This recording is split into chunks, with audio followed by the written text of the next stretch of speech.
Welcome to the Love on the Go podcast, brought to you by Carolina's Matchmaker. I'm Laurie, and for over 17 years, I've been helping singles find the relationship of their dreams all over the Carolinas. Along the journey, I've met so many amazing professionals and experts from various fields, and I'm excited to introduce them to you. What's my goal? I want to help you look at love and relationships in a new way and to grow in your understanding of how love works. Let's learn together how people have overcome personal obstacles and have found love, first and foremost with themselves. The ultimate goal is realizing that you are worthy and deserving of love. Let's get started. I am on the podcast with Michelle today, and I'm really excited about interviewing you, Michelle. I'll let you introduce yourself, but you and I initially became acquainted through my Singles in the Carolinas page, right? Mm-hmm. And tell us a little bit about you, your age, your status in terms of your single status, and kind of when you came into my world. Okay. I actually joined the group during COVID. Yeah. And, I've been waiting for us to have a mix and mingle or whatever. And I know we just had one recently and I had a migraine, wasn't able to make it, but I'm 51 and I am a middle school science teacher. Nice. So yeah. She doesn't look like a middle school science teacher, y'all. I'm just going to tell you that right now. Like, I'm thinking back to my middle school science teacher days, and this is not what I'm looking at. So if you want to see what she looks like, go to my YouTube channel. At Carolina's Matchmaker. So it's interesting because I looked back on my notes because you filled out a profile, you signed up for Singles in the Carolinas and you filled out a profile. And the response that I sent was, during this lockdown period, we're going to be doing online mixers, and we were getting very creative. It was like month 2. It was May of 2020 is when you joined the Singles in the Carolinas group. So you've been in it for a while. And for those people out there that don't know what this is, it's a Facebook group. I've got over 2,000 people in there now.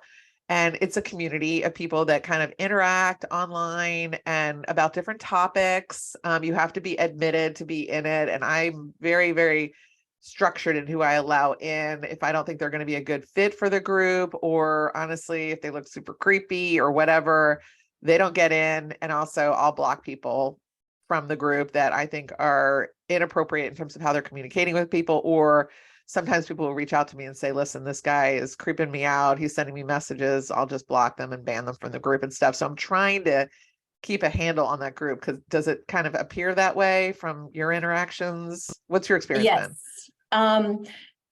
Everything has really just been on the up and up. Okay. I have never really felt, anything weird or anything creepy. So I think you're doing a really good job of screening. Okay, good. It's hard. This is one of the harder parts of my job right now is that group. There have been days where I'm like, I'm just going to dismantle it. I'm shutting this down. And then I'm like, no, I can't do that. It's my community. Yeah. The best was when I had the event a few weeks ago and I got to meet people in person for the first time that I'd been interacting with for so long, because you feel like you know people from these interactions. So you are a science teacher and you're a part-time makeup artist. So that's kind of like the right left brain thing going on for you, which is cool. Right.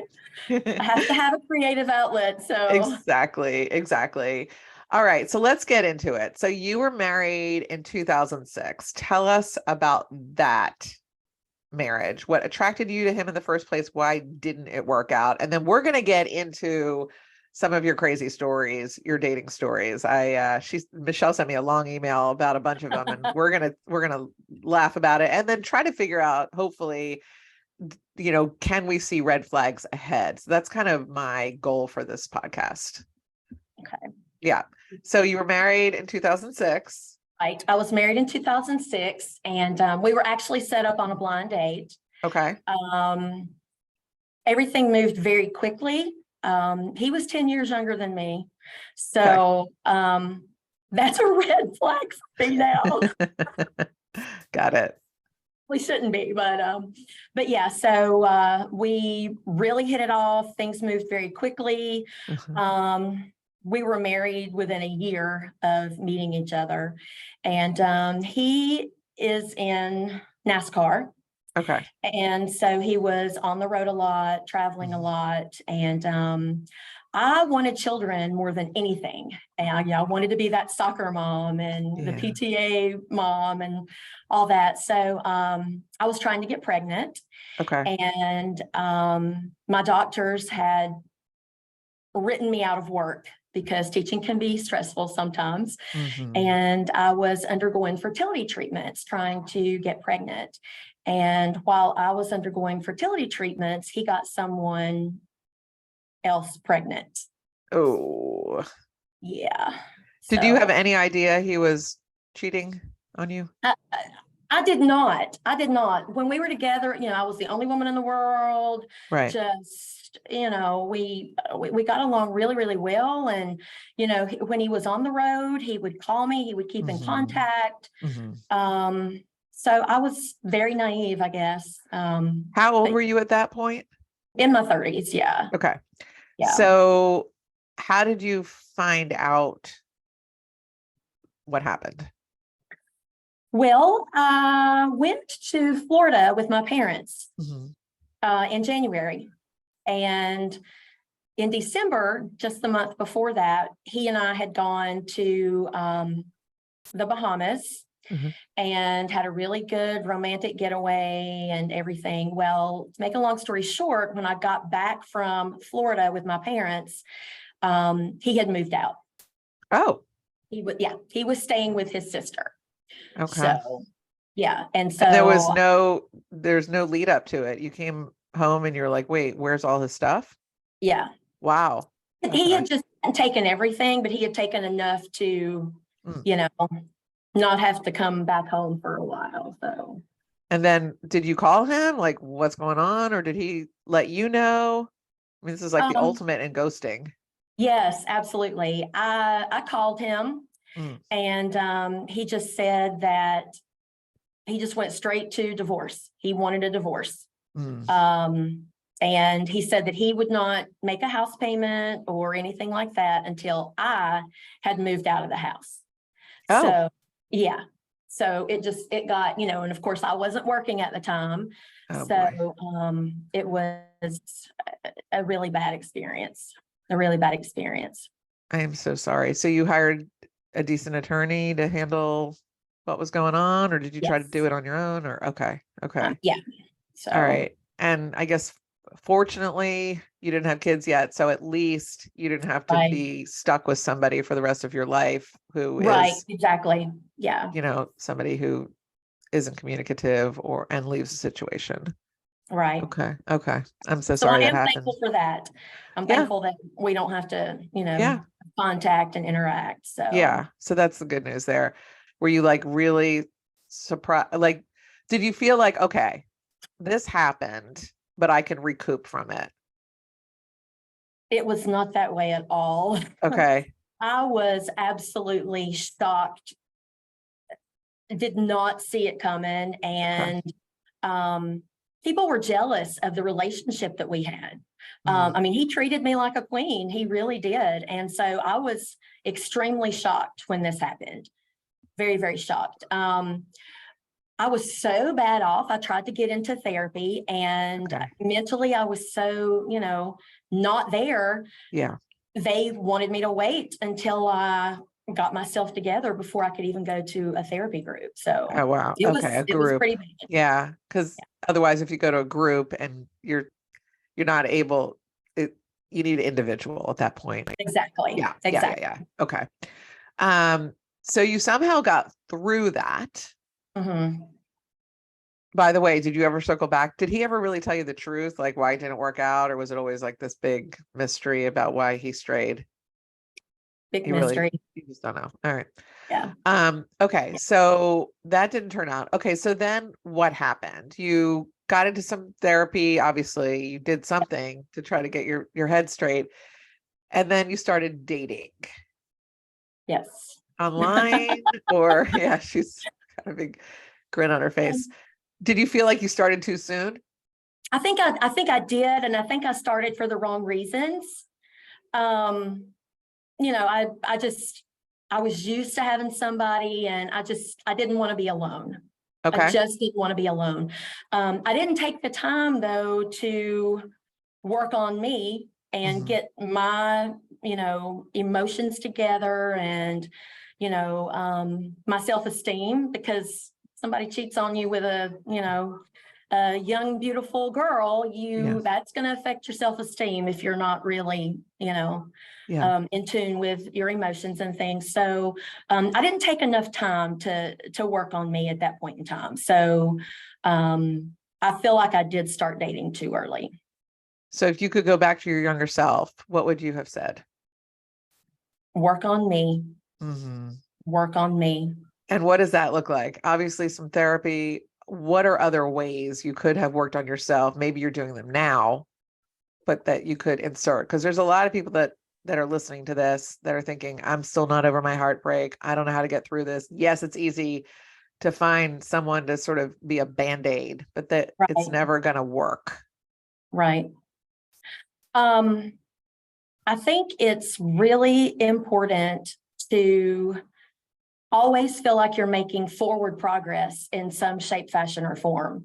Okay. So with me, for example, I wasn't working. So immediately I had to, in my mind, I've got to get a job. I've got to, so making sure that you don't stop living and you're really trying to do, things to, like I said, make some forward progress, because that is such a mental and such an emotional help to be able to do that. Always feeling like, I couldn't go home and sit there. I had to be doing something to feel like I was, and I did a lot of reading. I did a lot of journaling. Okay. My faith is very strong. So I did a lot of reading the Bible and a lot of praying and I had gotten away from my faith. And so that was one thing that really gave me strength to get through, was returning to my relationship with the Lord. So, okay, good. And no matter what religion someone is, even if there are people that may be listening that are thinking, well, I'm not a church or a synagogue goer, but I'm open to it, or people that just, believe in the universe, believe in nature. So, anything that is a higher power, anything that they're not in control of, is something that they can kind of tap into, because it makes them feel like, to know that you're not alone in the universe is something that's really helpful no matter what your faith is. And journaling and really tapping into kind of your inner psyche is really important. All right. So you started to do that work, but in the meantime, you started going out with these men. Let's talk about a couple of them, because there's some crazy stories here. All right. Let's start with the guy who claimed he was separated. But was he? So, I guess his idea of separation and my idea of separation are two different ideas. We met online, and we started dating. We really, really hit it off. He was separated at the time, so he said, and anytime we would get together, he would always want to come to my place. I could never go to his place. And so that was a red flag. Little red flags started going up. And then I found out that he and his wife were still living in the same house. He had just moved upstairs and she was living downstairs. For the sake of the children. Right. So, which, it happens, but you don't need to be involved with that. No. So when you explained to him that this just wasn't working for you, was he like, well, sorry, that's my situation? Or was he like, well, I'm going to be moving out soon. I really want to keep this going. So like keeping you on a string kind of feeling? Yes. He tried. Yes. That's what he said. He said, I'm getting ready to hire an attorney. And I'm thinking you should have already hired an attorney if you were separated. But so anyway, I just, that hurt. It hurt. Because he was filling a void. So yeah. So that's what happened. with that Yeah. one. But the main thing is he was filling a void, but the pain that you received from it was deeper than the pain that you were giving yourself over the situation. And that is how you were able to walk away. Yeah. Yeah. That's the key. Now, That if makes sense. you know what I mean? So that's what it is. And especially when you're in a lot of pain, if it's the same level of pain, it's harder to walk away. But this was a deeper cut. And so you were able to walk away. Okay. So lesson learned, we don't date separated people, period. A lesson learned. Okay, Absolutely. good. Anytime Yes. I'm on, by the way, because I help people with online dating, and I do not ever, allow or suggest to my people, no matter how great the person looks, to Right. even message them back if they're separated. I just block them. It's like, no, Yeah. sorry, maybe in the future, but not now. Just block. Right. All right. So then another guy, tell me, you know what I'm about to talk about. Tell us about the next one. Um, The no, swinger. okay. Which one? The How about the swinger. swinger? Yes. Yes.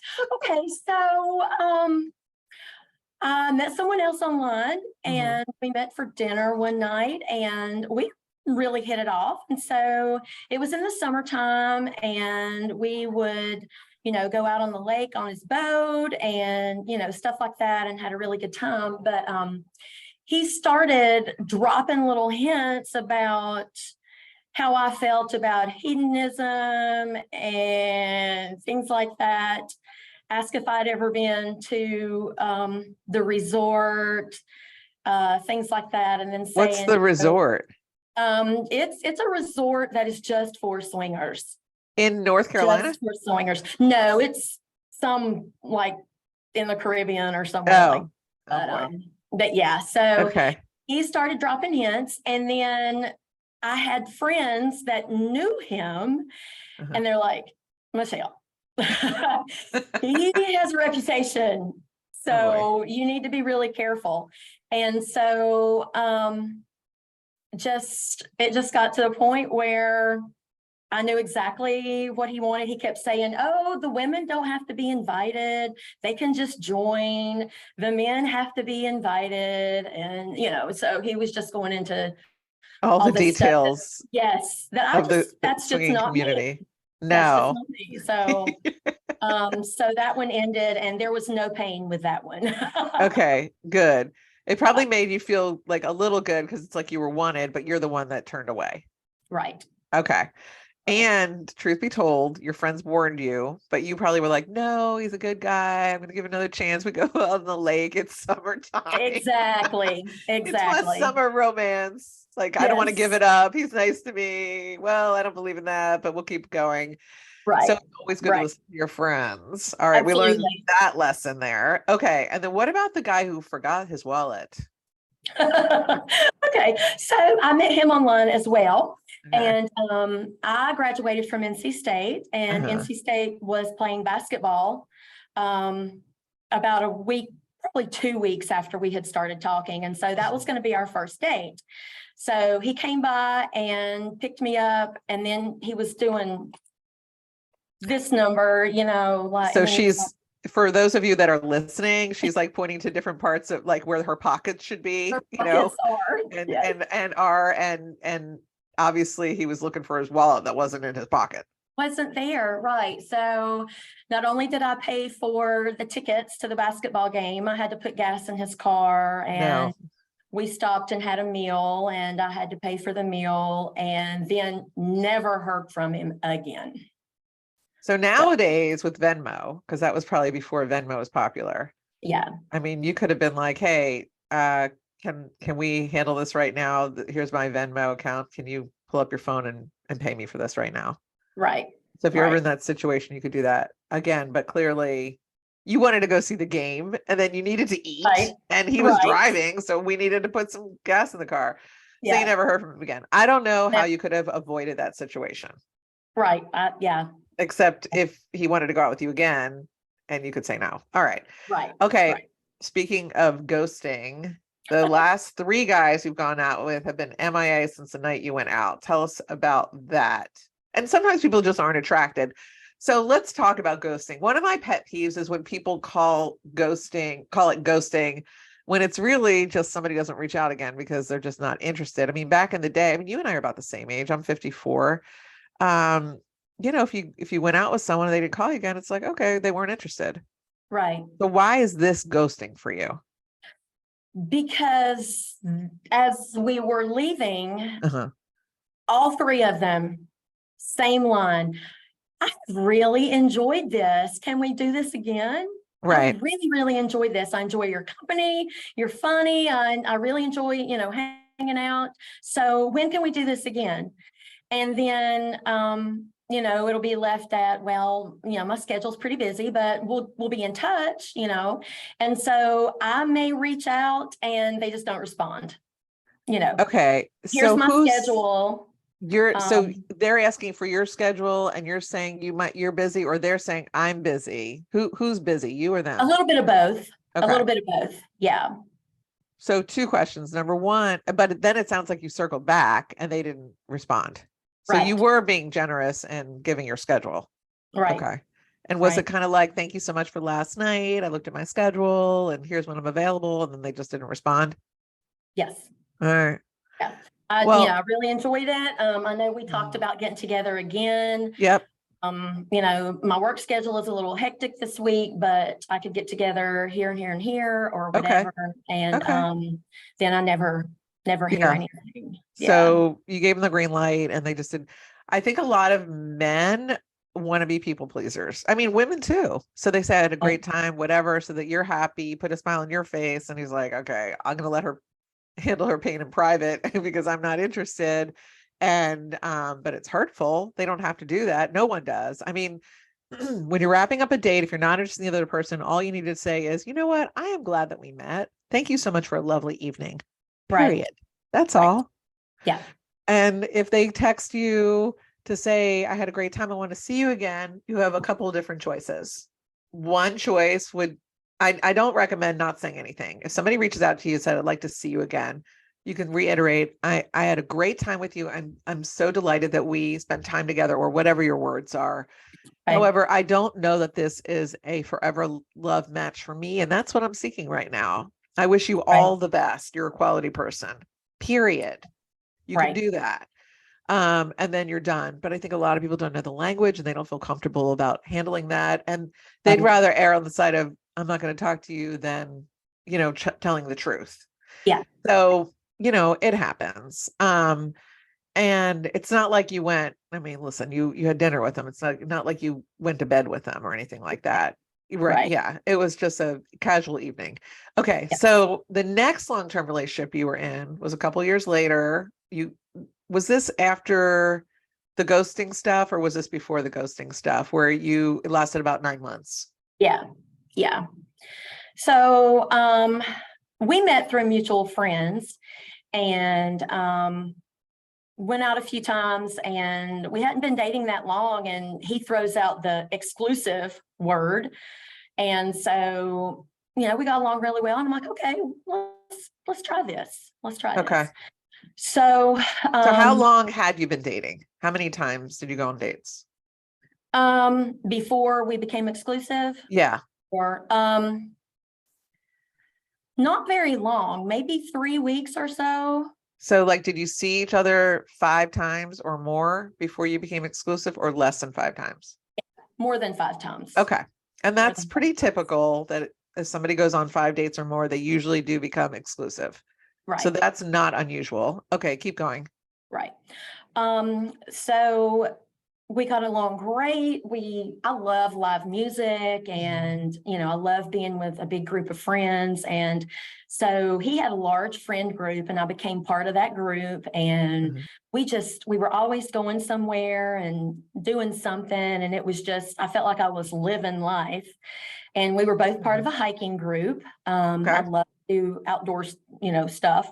So that's great. we were part of a hiking group. And one Sunday, he wanted to go on a hike. So it was just the two of us. And we reached a point in the hike where there was this huge rock overlooking some waterfalls. And he's like, let's sit down here for a minute. And so we did. And he had he had brought a bottle of wine and some little plastic wine cups and just sat there. And, he said, just talked about how wonderful he thought I was and all that sort of stuff. Sweet. And then he was cooking dinner for me. That was on a Sunday. He was cooking dinner for me on Monday night. And as soon as I got there, he said, I'm just not feeling it. I need more time for myself. Huh. Yeah. I just don't want to be with anybody right now. So I'm like, blindsided, completely blindsided. So yeah, a very romantic gesture. And then boom. right. So then what happened? So didn't give you any reasons? Nothing. Just that he wanted more time to himself. All right. And that was about Was he it. fresh out of a relationship? No. Okay. All right. No, he wasn't. Okay. So you have no idea why he felt that way. And then what happened? So some of my friends that are on some dating websites saw him within like 2 to 3 days on one of the dating websites, and the pictures that he used were pictures of us, and he had cropped me out.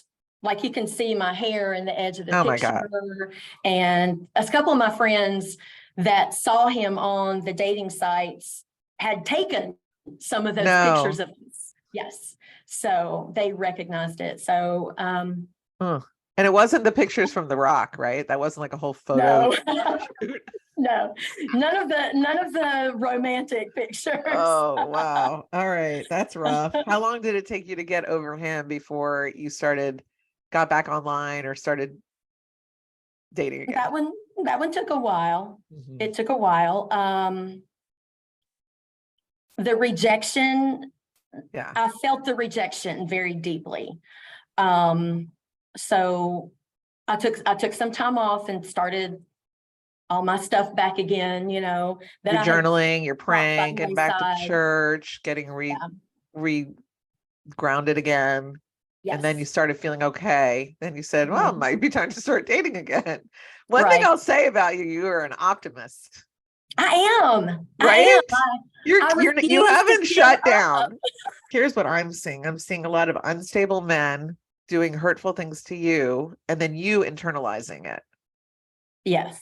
He's messed up. He's the one seeking all these women. And then you're thinking, I'm not attractive, which, and by the way, for people that aren't looking at Michelle right now, she's a beautiful woman. Thank you. You're stunning. Your eyes, your hair, your vibe, like you're just a very attractive person physically and inside and out, like 100%. And we all know that about you. You've shared your story. You've had some rough spots. You're bouncing back. You're a positive person. You love life. You're listening to music. You've got lots of friends. You've got a great job. You've got a side gig. You're creative and you're analytical, and you've made the most out of your situation. Yes, you've had pain. So how can we look at all these situations and basically say, yes, I'm responsible for some of it, but I'm not going to internalize other people's situations and make them my own, their pain, their hurt, whatever. Right. You said before, am I doing something to attract some of these people in? So I guess my question back to you, because I'm not a blame the victim kind of person, is do you think that you could have detected some of these red flags sooner and acted on it faster versus you just dying for a relationship and being like that one guy you did? He kind of was like, well, the swinger guy, he's a good guy. I know my friends are warning me about him, but I like the time. We're on the boat. It's summertime. We're having good times. Yeah. Could you have walked away soon? And that's the one that you didn't really feel hurt about. But could you have walked away any sooner with any of these? Now that you know everything that you have, the next time something comes up, if it does, can you see the red flag and can you walk away? Yes. I'm being very careful right now. Okay. I'm not dating anybody at this moment. I just I don't want to say I'm guarded, but I am a little bit. But I mean, I do have guys that want to go out, but there's just no attraction there. Okay. I'm just not, there's just no attraction there. But yeah, I'm a little guarded, but, I should have, and especially when my friends were telling me, I should have noticed the red flags earlier and, Right. taken Now, care of business and just gotten out. correct. The other thing is you can run a background check on somebody. Right. I listened on one of your other podcasts and you had mentioned that. So that's easy enough. So the one guy who you ended up having to block because he was dangerous and he had a felony, that would have come up in a regular background check. Go to benverified.com or some other one and it'll come up. So that is something you do early days to kind of cut it off beforehand. And I know it's scary to interface with somebody over something like that. So it's not like you need to tell them while you're breaking it off. Because I mean, God forbid, you don't want them coming after you. I mean, that's always a scary part about dating in general, not just online dating, anyone you meet anywhere organically, nobody knows. Right. And, I'm going to encourage you to maybe consider some of those men that you're not attracted to that like you. Because I bet you they're the sweet boys. I bet you they're the nice ones. And I know. And you're so used to the bad boy at this point and that thrill and that excitement and that butterfly in your stomach that has become like your like reach. That's like what you feel comfortable with right now. And like you said before, chaos in the family growing up. Yeah. So that feels like home to you. So you really need a reset, in my opinion. Right. And that's something I know, we mentioned earlier, therapy and whatnot, something that you could go over with your therapist. But is it possible for you to actually like the nice guy? Maybe the guy that you're not initially attracted to. I know. You never know. Women are capable of expanding their minds and becoming attracted to someone, even if the first date they're not attracted. I've seen it time and time again with my matchmaking. I've been to weddings before where the woman said, I wasn't really that attractive, but he was a great guy. He was funny. I like what he does for a living. He comes from a great family. He seems stable to me. I'll go out with him again. And then something happens and they have a shift in their brain. They're like, he's a good guy and I do like him. Right. So I'm just wondering if you can stretch. Yeah. Yeah, I could, because I've been, in my earlier years, I've gone out with guys that I was not initially attracted to. And the more I learned about them as a person, the attraction became stronger. Okay.